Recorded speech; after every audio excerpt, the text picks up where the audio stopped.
بسم اللہ الرحمن الرحیم۔ سیرت حسنہ کے اخلاقی و تربیتی پہلو۔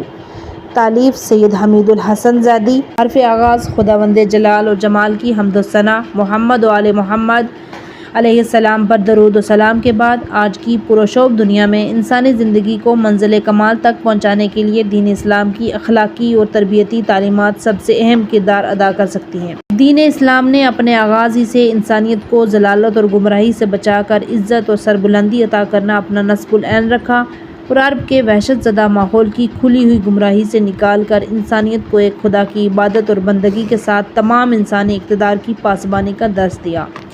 لیکن افسوس، پیغمبر اکرم صلی اللہ علیہ وآلہ وسلم کی وفات کے بعد آپ کی امت نے آپ کے برحق جانشینوں کو چھوڑ کر غلط راستہ انتخاب کیا اور عنان خلافت ایسے ہاتھوں میں پہنچ گئی جس کے بعد اسلامی اور اخلاقی اقتدار پستی کی طرف مائل ہونا شروع ہو گئی۔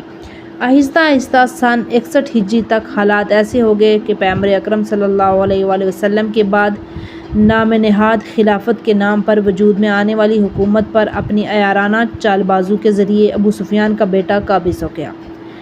مولا کائنات حضرت علی علیہ السلام کے خلاف مسلسل جنگ اور بغاوت کے بعد اپنے فریب کاریوں اور منافقانہ سازشوں کے ذریعے پہلے امام حسن علیہ السلام پر لشکر میں پھوٹ ڈالی اور پھر ایسا ماحول بنا کر سادہ کاغذ امام کے سامنے پیش کر دیا تاکہ یہ ثابت ہو سکے کہ معاویہ صلح کرنا چاہتا تھا۔ لیکن امام حسن علیہ السلام نے زبردستی چند کر کے 9 کی جانوں کو ضائع کر دیا اور امام حسن علیہ السلام نے حالات کا صحیح تجربہ کر کے اپنی جانب سے ایسی شرائط پر صلح کو قبول کر لیا جس سے حاکم شام کا چہرہ بے نقاب ہو سکے۔ فرزند رسول امام حسن علیہ السلام نے پیغمبر اکرم صلی اللہ علیہ وسلم کی آغوش تربیت میں پرورش پائی، عصمت قدا علوی اور فاطمی میں پروان چڑھے اور خداوند عالم کی جانب سے مخصوص من اللہ امام اور معصوم ہونے کے ساتھ ساتھ عصمتی ماحول آپ کے کردار و اخلاق کو قرآنی اخلاق کا مجسمہ مذاکرہ پیش کیا۔ تاریخی شواہد کے مطابق آپ اخلاق اور رسول کا جیتا جاگتا نمونہ تھے۔ آپ کا سیرت و کردار اپنے جد پیغمبر اکرم صلی اللہ علیہ وآلہ وسلم کی طرح پوری دنیا کے لیے نمونہ عمل ہے۔